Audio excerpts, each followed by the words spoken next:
Lep pozdrav vsem skupaj. Danes je pravzaprav z občino Kamnik pomemben dan. Predstavila bo precej na dolgo svojega občana, tudi častnega občana, Franceta Tomšiča in njegov čas. Začeli bomo s novinarsko konferenco. Prav je, da se nekako celotno dogajanje takole v drobcih predstavi, da bo potem lažje imeti predstavo, kaj se bo dogajalo skozi ves dan, vse tja do približno 18. in še nekaj čez zvečer.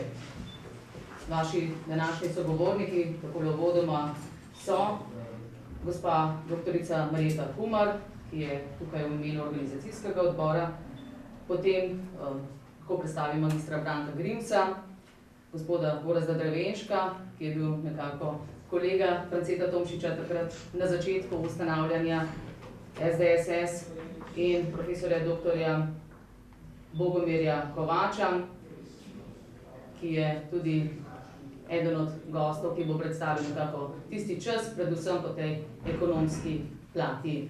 Kajti, kot veste, je bil Francet Tomšič tudi na področju ekonomije eden svojevrstnih ljudi, prek sindikata je posebej vplival na dogajanje v tistem času. Toliko za začetek, profesorica doktorica Marjeta Humar, najprej vas prosim za besedo. Hvala lepa. Jaz bi začela s pozdravnim pismom oziroma z mislimi, ki jih je napisal pozdravnim pismom Matjaž Šinkovec, ambasador v Belgiji, Luksemburgu, Afriški uniji, na Zelenortskih otokih in najbrž še kje drugje. To pa zaradi tega, ker se mi zdi, da so njegove misli pravzaprav lahko izhodišče tudi našemu simpoziju. In sicer dve stvari iz tega njegovega pozdravnega pisma bi poudarila oziroma bi se ustavila ob njih. Ena stvar je beseda osamosvojitev pa osamosvojitelji. Matjaž Šinkovec razmišlja, da je pravzaprav ta beseda osamosvojitev, beseda osamosvojitev, pravzaprav v današnjem času deležna nekega razvrednotenja. Torej to zaradi tega, ker če ne razvrednotenja, pa pravzaprav se ji nekako ljudje nasmihajo ali pa recimo se celo iz nje norčujejo. Tisti ljudje, ki niso sodelovali pri teh osamosvojitvenih bojih, bi človek rekel, bili so boji, pa tudi tisti, ki so deloma sodelovali ali pa sodelovali pri osamosvojitvi. To je ena stvar in Matjaž Šinkovec se sprašuje, koga bo nacija, ki ne spoštuje tistih, ki so jo postavili na zemljevid sveta, spoštovala. Koga bo potem spoštovala? To je ena beseda Šinkovca. Potem je pa druga misel, začel je tako. Zgodovino pač menda pišejo zmagovalci in ni presenetljivo, da so to izrabili tisti, ki niso niti s prstom mignili za osvoboditev naše države. Pri nas se reče zgodovino, pišejo zmagovalci. Pri nas je pa nek paradoks. Pri nas pa ne pišejo te zgodovine osamosvojitve zmagovalci, ampak tisti, ki resnično pri tem niso sodelovali, oziroma so to celo zavračali. In končuje to misel s citatom iz Georgea Bernarda Shawa: tisti, ki želijo spremembe, jih dosežejo. Tisti, ki jih nočejo, nas kasneje o njih učijo. Namreč to je en tak slovenski paradoks, tudi jaz ga tako čutim.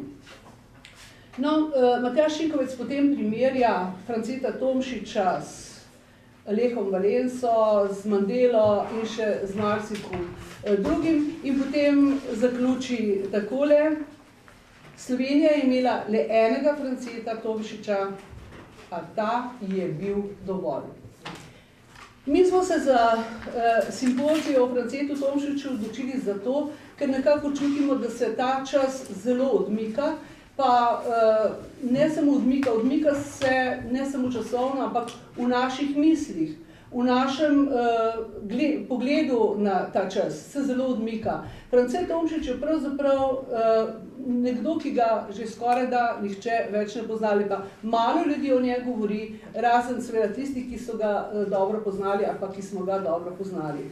Želeli smo simpozijem ali pa želimo predstaviti čas, v katerem je Tomšič deloval. Želeli smo predstaviti ali želimo predstaviti socialdemokracijo, kaj je to pravzaprav socialdemokracija slovenskega in recimo bi rekla evropskega tipa, in želimo predstaviti to, kar je Tomšič za to osamosvojitev naredil s svojim dejanjem, ki je bilo resnično enkratno. Zdaj, če povem še, ali lahko še naprej povem, če povem še recimo, zdaj, moram reči, da smo bili zelo veseli na ta odziv, ko smo marsikomu poslali vabilo, da bi sodeloval kot predavatelj, in dobili smo 12 predavateljev, ki bodo danes nastopili, en od predavateljev pa se zaradi službene poti žal tega posveta ne more udeležiti. Skratka, upamo, da bo vedenje, poznavanje Franceta Tomšiča boljše. Tudi zaradi tega, ker mislimo potem naslednje leto objaviti vsa predavanja v zborniku. Naslednje leto imamo še druge načrte, ki seveda pa so odvisni zlasti od financ. Treba bi bilo najbolj Francetu Tomšiču postaviti vsaj kakšno ploščo ali recimo neko spominsko obeležje, ker dejansko je bil to pomemben človek za sodobno Slovenijo, pa sploh temeljno pomemben človek. Hvala lepa, doktorica Marjeta Humar. Zdaj pa besedi vabim magistra Branka Grimca. Za vas je bil prav tako pogum Franceta Tomšiča eden ključnih razlogov, da ste se takoj pridružili nastajajoči stranki, prosim. Ja, hvala vsem, prav lep pozdrav.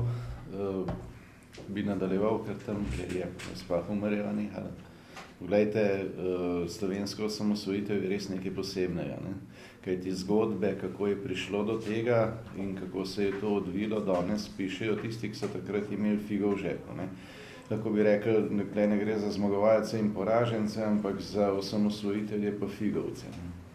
In tisti, ki so še recimo eno leto pred osamosvojitvijo rekli, in je bilo to objavljeno na naslovnici Gorenjskega glasa, konkretno je to Milan Kučan rekel, nekateri res sanjajo samostojni Sloveniji, ampak mi jim tega nikoli ne bomo dovolili, pazite, nikoli ne bomo dovolili, ker mi vemo, da je naša edina domovina Jugoslavija. Rečeno je bilo pa to na Jesenicah v železarni, v nagovoru, tam pred železarji.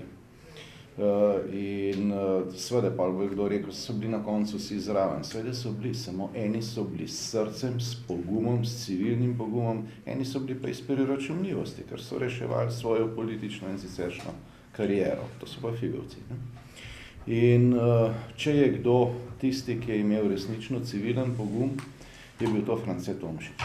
Kajti ključne stvari, ki jih je on naredil, so glede na datum, sem ga omenil, 2 leta pred osamosvojitvijo, to je bilo 1 leto pred prvimi demokratičnimi volitvami, sem moram popraviti, je te dogodki, ki so zaznamovali Slovenijo, pa so še 2 leti prej. Litostrojski štrajk je bil nekaj zelo posebnega. Ne? Posebnega zato, ker je potem France Tomšič na čelu sindikalistov prišel pred takratno skupščino. In to je bilo zgodovinsko, zato je bil potreben civilen pogum. Vsa komunistična kamarila v socializem se je skliceval na delavski razred. V tem primeru mu je pa delavski razred obrnil hrbet. In da si to v takratnem sistemu naredil, je bilo potrebno mnogo več poguma, kot si morda nekdo, ki tega sistema ni doživel na lastni koži, sploh predstavlja. Zelo pomembno je bilo, da so bile tam potem postavljene demokratične zahteve. 4 ključne zahteve, ki so se posneje kristalile, ampak že te poudarki, svoboda, organizirana demokracija, demokratične volitve, ker je bilo tam postavljeno, so bile zadeve, ki so popolnoma odstopale od takratnega režima. In za izgovor te stvari je bil potreben civilen pogum. Če pa sem kaj osebno cenil pri Tomšiču, in to je bil v resnici Razlog, zaradi katerega sem se takrat odločil, da sem se takoj upisal v iniciativni odbor, je bilo pa to, da ni ovinkaril. On ne samo, da je premogel civilen pogum, ampak je to tudi jasno povedal. On ni nikoli ovinkaril, tako recimo takratni iniciativni odbori, kasnejše SDZ, pa to, so si, ja, se bomo ustanovili, pa potem se bomo razpustili, bomo neko gibanje, ki bo upravilo svojo nalogo, nas ne bo več, pa take neumnosti, ne. On je pa rekel, ustanavljamo stranko in gremo v boj za oblast. Zaradi tega, ker tak sistem, taka stranka, kot ima oblast zdaj, nima prihodnosti, pelje v propad narod in ljudi za seboj. Ne. Zdaj, ta stranka, še nekaj treba povedati, je bila ustanovljena v bistvu z zelo velikim antikomunističnim nabojem. Ne. Kaj ti treba je vedeti, da socialdemokrate so, če koga, najbolj preganjali komunisti po drugi svetovni vojni. Zaradi tega, ker jim je bilo to najbolj nevarno, ker jim je potem ves tisti izgovor sklicevanja na delavstvo in ne vem kaj padel v vodo. Ne. In ta naboj je bil zelo močan. Ne. Kasneje, ko je prišel Pučnik, je pač v tistih trenutkih, ko je prišel iz tujine, stvari videl drugače, se je to do neke mere zgubilo. Potem na nek način, ko je prevzel stranko Janez Janša, pa je vsaj v tem delu, tako kot smo tisti, ki smo bili takrat zraven razumeli, se vrnila k svojim koreninam. In za to pravzaprav gre. Ne samo za spoštovanje osamosvojiteljev, ampak predvsem za spoštovanje vrednot. Zato, da se vrneš na tisto vrednostno točko, k tistim vrednotam, ki pomenijo temelj. To velja za stranko ali pa za Slovenijo kot državo. In zagotovo so vrednote Slovenije, vrednote slovenske osamosvojitve. Hvala lepa, magister Branko Grims, zdaj pa besedi vabim profesorja doktorja Gorazda Dreveška. Konec novembra leta 1988 se je že začelo dogajati, začela je vsaj v mislih nastajati Slovenska demokratska stranka Slovenije oziroma Socialdemokratska stranka Slovenije. In tudi vi ste imeli prste zraven pri tem, prosim. Zdaj, če bi vso dogajanje tistega časa postavili v kontekst vojaških groženj jugoslovanske armade, hiperinflacije, se pravi pač nekega časa, ki je bil zelo anarhičen, ne, bi pač morali videti pač enotnost, ne, edino resnično enotnost v naših življenj, ne, kjer so pač ljudje se borili za tako rekoč preživetje, ne, to pomeni za eksistenco. Se pravi, ta nevarnost potencialne vojne, ki se kasneje na Balkanu dogajala, je bila realna. Ne, za tiste, ki seveda bi nekateri rekli, premorejo preveč paranoje, ne, so to uvideli, tisti, ki pa niso želeli to videti, ne, so pač rekli, juga bo še stoletja in bo večna in tako naprej, ne, kljub vsem geostrateškim dejstvom, ki so govorila nasprotno. Ne. In v tej luči dogajanja se pojavi, se pravi, vseh že protestov, mladinskih gibanj, demonstracij, četverice in tako naprej, se pojavi pač nek človek, ki je živel socialdemokracijo v Berlinu, ne, bil tast, njegov tast je takratni bil župan enega dela Berlina, socialdemokratski, se pravi, ob vsakem nedeljskem kosilu je imel politiko na mizi, ne, je imel konstantne žive informacije, ne, in s tem je prišel nazaj v Slovenijo. Ne. In zdaj kot oseba, kar mi je bilo zelo zanimivo, ne, da so njegovi otroci, pa v Nemci, prišli za njim v Slovenijo, ne, oziroma takratno Jugoslavijo. Ne. To se mi zdelo nenavadno, ne, se pravi, Jugoslovani bežali na zahod, oni prišli sem. Ne. S tem seveda, da je bil ta socialdemokratski naboj kot neka, pač jaz še vedno trdim, alternativa, oziroma nekaj, kar je bilo sploh možno takrat ponuditi. Ne. In kolikor se spomnim, ni bilo dobenega antikomunističnega naboja, ampak bolj to, da imamo dovolj onega sistema, ne, da pač tisti sistem ne funkcionira. Ne. In noben se ni ukvarjal z pač nečim, kar bi lahko nastal nek dvoboj in smo pač ne želeli provocirati, ampak postavljati nekaj de novo. Ne? No in te de novo, jaz bi rekel tako v pomoči, neuradni pomoči, ne, vseh obveščevalnih služb, kar sem videl takrat največ v svojem življenju na enem kupu, ne, v takih in drugačnih oblikah intervjujev in novinarjev, ki nikoli niso bili objavljeni. Ne. To pomeni, verjetno nekaj podobnega bilo samo še potem ob balkanski oziroma bosanski vojni. Ne. No in ta pojav ljudi, ne, ki so se takrat generirali, ne, dejansko čez noč, recimo, ne vem, eden izmed prvih je bil tudi Tit Turnšek, pa Katja Boh, ne, se pravi, da takrat je bil, oziroma recimo vem, da sem enkrat dobil en klic nekega akademika, ki je rekel, čestitam vam, ne, za pogum in za vse, zelo daljnoročni ste, pa sem, kaj bi vas zanimalo, preko ne, jaz sem prestar, ampak ste na pravi poti, ne, karkoli to pač pomeni, ne. No, in z tega vidika je ta refleksija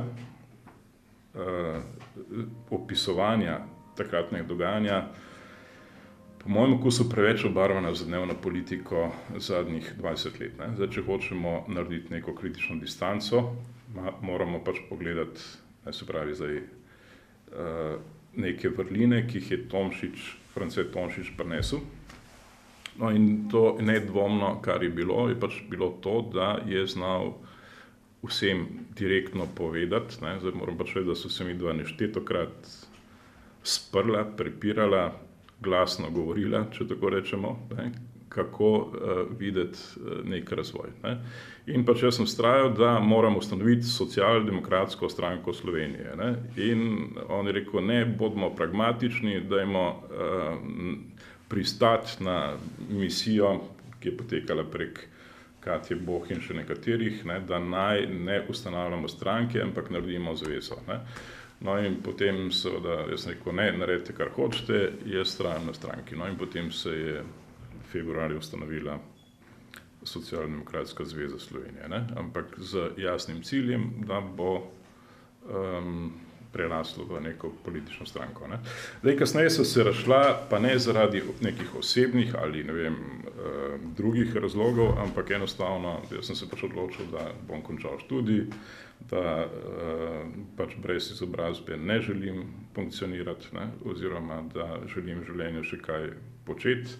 In seveda v tisti študentski naivnosti, ne, če bojo stvari rešene, če bo, ne vem, Slovenija osamosvojena, bojo stvari se uredile same po sebi. Ne. Zdaj pač glede na življenjske izkušnje, ne, oziroma svetovne modrosti, tudi kakšne kitajske, stvari same po sebi gredo vedno na slabše. Ne. To meni, če ni nekega proaktivnega igralca, kot je bil takrat France, bodo šle zanesljivo na slabo. Ne. No in pač zdaj, na srečo bomo spet prisiljeni zaradi krize Evropske unije oziroma uradno begunske krize se organizirati v se pravi, uporabiti svojo državo za to, da bo pač delala v korist svojih državljanov, ne? Ali pa nas ne bo. Lepa. Profesor dr. Gorazd Drevenšek, in zdaj pa še besedo dajem vam, profesor dr. Bogomir Kovač, vaš pogled na Franceta Tomšiča. Malce nenavadno, da sem morda danes tukaj, ampak kljub temu sta s kolegom recimo v tistih časih mogoče bila v tistem vrvenju kaotičnem, kot je sam omenil, in večplastnost danega časa je nekaj, kar je po svoje v Francetu Tomšiču na nek način ponotranjeno. Moje srečevanje s Francetom Tomšičem je anekdotično. Ko on prišel v Kamnik, moja mama je bila učiteljica, je učila neko deklico in nekega fanta. Fant je bil fant kolega Rismana, ki je prišel z Amerike, in Tomšič je prišel iz Nemčije. Pomeni, da na nek način se je tam stkala neko čisto učiteljska povezava. In ko je France Tomšič kasneje začel, je poklical, da je spet neka anekdota, to je bilo, mislim, da konec 88. leta, mene in Mojco Črmurko, da bi ona je bila Kamenčan, takrat je bila dopisnica v polnu dela. Jaz sem takrat veljal tudi za nekega, bi da rekli, mlado ekonomista, ne, ampak v nekem drugem prenesenem povedal, ne, kritičnega do tedanjega režima in tako dalje. In on je rekel, da bi se mi sestali, da bi mu nekako pomagali, ne, to zgodbo pravzaprav nekako osmisliti, malo na zunanje političnem področju, ne, moj se je zaupal, meni, da bi mu nekaj pomagal in tako dalje. Sestali smo se v Planinki, potem še enkrat, ko smo to zadevo tam, mislim, da v začetku 89. leta, jaz sem imel potem 3 mesece kasneje za prometno nesrečo tam z srečnim izidom nad Dubrovnikom, ker smo šli recimo z prijateljem, to je samo kot apropo temu kaotičnemu času, jaz sem šel na ustanovni sestanek Liberalne stranke Črne Gore. Ne, se pravi, leto 89 je bilo v Jugoslaviji, kar ste hoteli, pa ne samo tukaj, kjerkoli. No in France Tomšič je na nek način v tistem času, ko je prišel nazaj, in mislim, da je to zelo pomembno, v obdobju 1966-76, ko on prebiva v Berlinu, prebiva pravzaprav v zlatem času nemške socialdemokracije. Kolega Dremšek je to povedal, zelo dobro. In njegova usoda, kljub temu, da so ga imenovali, ali pa da se je tudi sam pravzaprav bil ponosen nekako na to, da bi bil recimo on nekako slovenski Lech Walesa. Mislim, da je njegova usoda pravzaprav bližje Ani Valentinovič. Ana Valentinovič je bila namreč tista bagaristka, zaradi katere se je upor leta 1980 v Gdansku začel in ki je pomenil spon Lecha Walese. Lech Walesa je zaživel in bil potem simbol. Ne? Ana Valentinovič, v kateri so potem posebno celo film, ki je protestirala, pa je šla v pozabo. Usoda Toneta Tomšiča je bližje Ani kot Lechu. In ta odnos, kaj je pravzaprav on prinesel, kaj je simboliziral in kaj se je sicer zgodilo, kdo ga je ugrabil v narekovanju, zakaj pravzaprav on lahko rekli na vrhuncu morda svojega možnega političnega vpliva se umakne sredi 90-ih let iz politike. Ker se je os, to je moja teza, tega, kar je on razumel za socialno demokracijo, kar je on razumel tudi s to stranko, v bistvu obrnila. In mislim, da kot pokončen človek, kot človek, ki je pravzaprav živel za nekoliko drugačne ideje, pravzaprav tega niti ni hotel več opazovati tako od blizu. In je zato pravzaprav iz politike na nek način odstopil. 20. leta so bila leta, ko so mnogi pravzaprav nekako, zaradi življenjskih izkušenj, zaradi političnih izkušenj, seveda, se začeli umikati. Ni neznačilno, gledajte, s čem smo mi danes pravzaprav tukaj začeli. Začeli smo pravzaprav z problemom osamosvojitve. Jaz mislim, da pomen Franceta Tomšiča ni toliko za osamosvojitev Slovenije, koliko za liberalizacijo oziroma za demokratizacijo Slovenije. Mislim, da je to tisto. Veste, jaz sem 50 let poslušal, kako je bilo obdobje leta 1941 ključnega pomena. In ljudje, ki so leta 1941 se odločili prav, ti so mi determinirali naslednjih 50 let. Zdaj bom očitno naslednjih 50 let poslušal, kateri ljudje so se leta 1991 odločili prav in kateri ne. Po 25 letih pa pravzaprav vidimo, da smo zelo natančno vedeli, odkot gremo, da pa danes ne vemo čisto točno, kam gremo.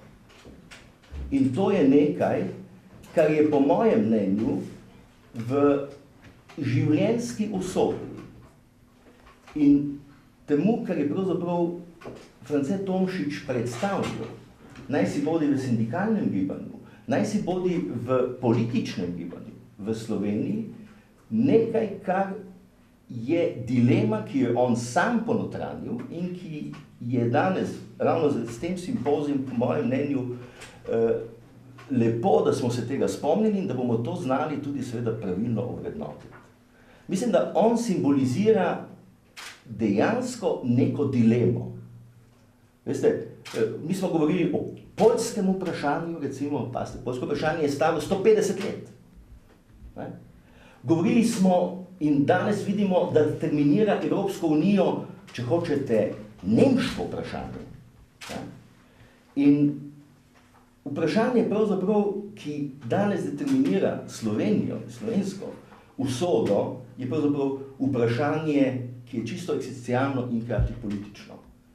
Kako, na kakšen način bomo seveda osmislili to, kar se je zgodilo najprej z demokratizacijo in potem seveda tudi z politično državo, ki mora na nek način to poslanstvo nositi. In še enkrat, zame je France Tomšič človek, tako kot vidite tam nekega drugega, sicer posredno Kamničana, majstra, ne, ki je v nekem drugem obdobju nekaj simboliziral, pa smo imeli precej težav, ne, da smo mu dali neko pravo mesto. Tako je France Tomšič zame simboliziral nekaj, kar je vredno izpostaviti kot pošteno dilemo in kot na nek način neko vrednoto tistega razcepa, ki ga je nosil v sebi in ki je danes, pazite, še vedno razcep te države. Brez kakršnih koli seveda velikih ideologij in velikih političnih, tako rekli, kakršnikoli manipulacij, s katerimi se danes v marsičem seveda počenja tudi s Francetom Tomšičem. In to je tisto, kar si je ta človek zaslužil in meni zelo bilo všeč, konec koncev, da končam z anekdoto, da sem prišel danes tukaj, je bilo zopet čisto anekdotičnega značaja, z Igorjem Pobrežnikom, s katerim se poznala, sva se letos poleti srečala na Molatu, on mi je začel govoriti teh stvari, jaz sem mu povedal malo svoje izkušnje, ali pa recimo, kaj sem prigode s Tomšičem in evo danes sem zato tudi tukaj in še enkrat dobro, hvala za pobudo, ki ste jo dali in za to, kar boste, ne samo za tega, ker je France Tomšič pač vezan na Kamnik in tako dalje, ampak zaradi tega, ker mislim, da je to resnično neka osvetlitev, ki je pomembna z nekega pomembnega zgodovinskega trenutka, seveda za neko pravo tudi osvetlitvijo, dovolj večplastno, zato da bomo znali bolje razumeti posamezne ljudi, izjemno bogat mozaik, ki je takrat botroval temu, ne, veste, ne, zdaj ta monopolizacija zaslug se meni zdi malo smešna, ker sem tisti čas doživel, ampak France Tomšič je zagotovo lik, ki mu velja posvetiti vso pozornost in mu dati tudi seveda svoje mesto v slovenski zgodovini, politični zgodovini. Hvala, profesor dr. Bogomir Kovač, tudi za vaš prispevek.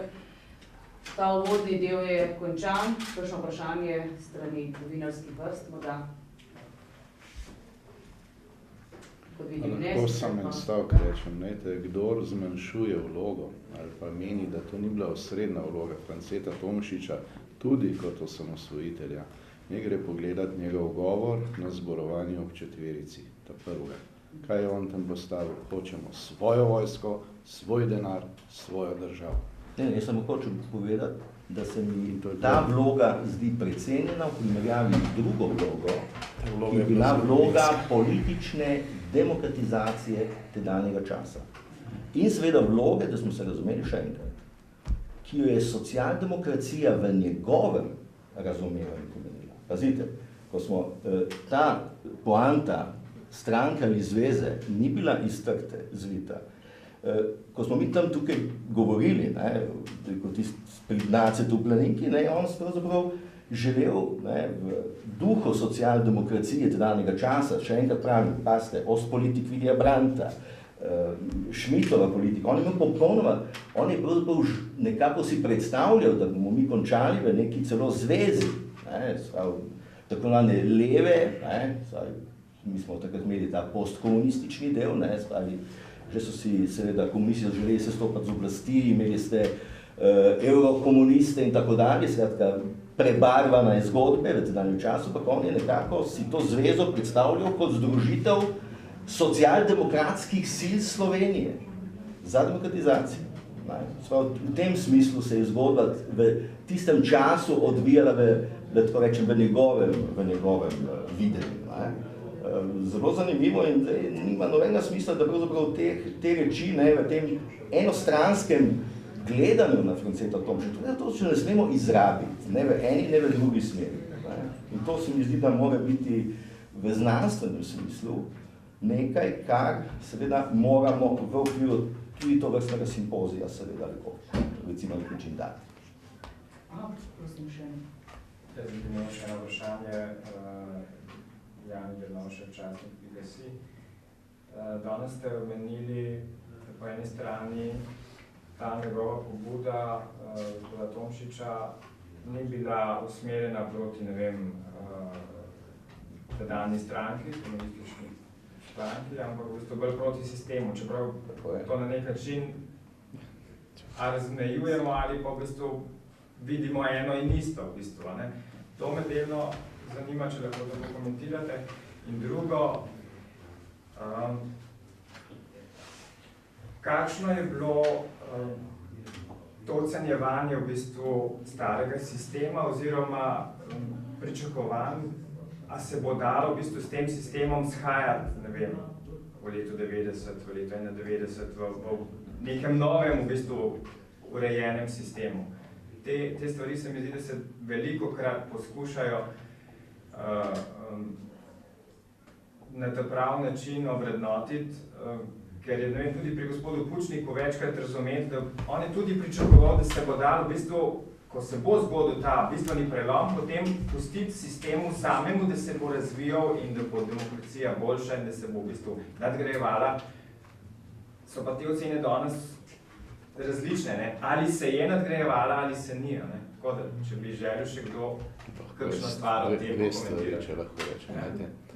Prvo, kar je, tako France Tomšič kot dr. Pučnik sta imela en problem. Oba sta živela mnogo let v Nemčiji. In zaradi tega sta tudi kakšno stvar v Sloveniji videla drugače, kot so jo videli ali pa doživljali sami. Drugo, kar pa je ločati pač ta, ko sem rekel, antikomunistični naboj od tega boja za spremembo sistema je seveda smešno, kajti sistem je bil en sam stranka, ena sama bila je vseobsegajoča, totalitarna, reči, da rušiš sistem ali pa da rušiš Zvezo komunistov je bilo eno in isto, kajti Zveza komunistov je bila sistem, drugega ni bilo, vse druge institucije so bile samo orodje Zveze komunistov, to je še celo v ustavi tako pisalo, da delajo po njenih navodilih in nalogah. Pa mimogrede še to, ko smo dilema o stranki, on je res govoril o zvezi, ampak on je znotraj te zveze videl socialdemokratsko stranko kot osrednji del. In on je najprej rekel, gremo ustanavljati stranko, ker pa je pogledati, da je že on to rekel. Mnogo let pred tem, ko ste vi zdaj rekli, zakaj je bila pa na koncu ustanovljena zveza, da ne bo še kdo to spreminjal. Namreč, ko smo imeli že vse pripravljeno za kongres, tudi nekatere dokumente sem takrat napisal, sem dobil v roke pismo, mi ga je osebno France prinesel, rekel, daj tole poglej. Pismo iz mestne organizacije SZDL Ljubljana, podpisan Primož Hajnc. Če se boste ustanovili kot politična stranka, bomo za vaš razgon in kaznovanje uporabili vsa prisilna sredstva, ki so na voljo. Govorim po spominu, približno tako je pismo mora biti nekje v arhivu sedanje SDS. In potem je bil en hiter sestanek, ocena, kaj narediti in potem se je vseeno to ustanovili kot zveza, da ni bilo potem kakšnih represalij ali pa česa podobnega. Vsekakor pa to veliko pove o tistem času in o tem, s čimer sem začel. Zato je bil potreben civilen pogum. Zdaj, recimo, če smo že govorili o nekaterih anekdotah, jaz nisem ne politolog, ne zgodovinar, sem samo jezikoslovec ali sem z veseljem jezikoslovec, bom rekla tole. Zgodba je bila taka. Zdaj, kaj je Tomšič mislil, kaj je želel, takole je bilo. Pri nas doma se je pripravljala 80-letnica moževe tete in nekaj mi je zmanjkalo, tete je bilo treba sfrizirati, treba je bilo skuhati za celo sorodstvo in tako naprej. Pošljem Boža v trgovino in ga 2 ure pa pol ni bilo nazaj. Pridem nazaj, sem rekla, ja, za božjo voljo, kje si pa bil? Je pa rekel, sem srečal Franceta Tomšiča. Jaz sem rekla, in kaj ti je moral zdaj bil reperkutovati? a ni bilo to mogoče odložiti? Je pa rekel mi je, komunizma bo vsak čas konec. In dejansko, jaz mislim, da ta naboj proti komunističnemu je pri njem bil zagotovo in iz tega je izhajal zagotovo. Mislim, da bi lahko na tej točki še polemizirali, vidim, da so mnenja različna. Sploh ne gre za različna mnenja.